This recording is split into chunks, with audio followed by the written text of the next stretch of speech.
You sort of go on to Wallatuka where it is now.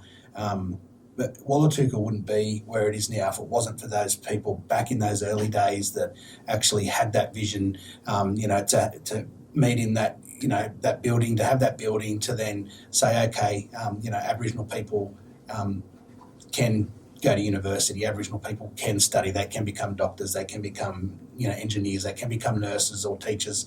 If it wasn't for them people back in them early days, then the success of Wallatuka of what it is today just wouldn't be there.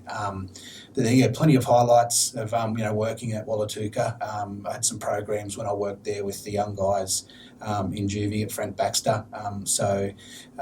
There's a eagle statue over at Wallatuka. That was part of a project the university had. It was called Create 2308. It was like an on-campus arts project. So I spoke with the artist. We made the eagle. There's like a eagle statue made out of plaster over there at Wallatuka. Took it down to Frank Baxter and we painted it with the boys at Frank Baxter. So the artwork that's on it there, so the artwork that's on it there now was done by, there's Koori boys, Islander boys, Middle Eastern boys, Asian, like just whoever, there was young guys that were on good behaviour.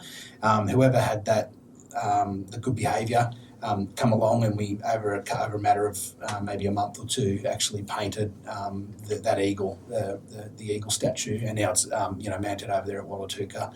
So that was one of my highlights, was actually working with the boys in Baxter, because then they would come to university, and the Oval's at the back of Wallatuka. One afternoon they've come up and they were just waiting for they were just sort of killing time waiting to head back to the centre, and that day happened to be the day that the Korean students on campus had their soccer game out there. So they'd have a weekly soccer game out the back, and that sort of thing, just seeing those young fellas realise that, just because they've been in a bit of trouble doesn't mean they have to stay that life. They can change it if they want, but yeah.